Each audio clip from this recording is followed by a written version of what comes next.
ராணிப்பேட்டை அருகே போராட்டத்தில் ஈடுபட்டு வரும் ஒப்பந்த தொழிலாளர்களிடம் அலட்சியம் காட்டும் தொழிற்சாலை நிர்வாகத்தின் மீது நடவடிக்கை கோரி மாவட்ட ஆட்சியர் அலுவலகம் முற்றுகையிடப்பட்டதால் பரபரப்பு ஏற்பட்டது.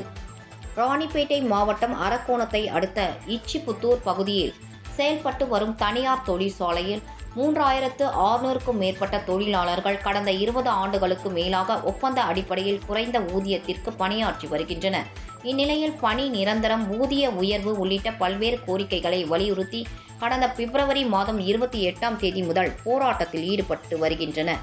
இதுகுறித்து தொழிலாளர்கள் நலத்துறை அதிகாரிகள் தொழிற்சாலை நிர்வாகத்துடன் பல கட்ட பேச்சுவார்த்தை நடத்தியும் சுமூக தீர்வு ஏற்படவில்லை.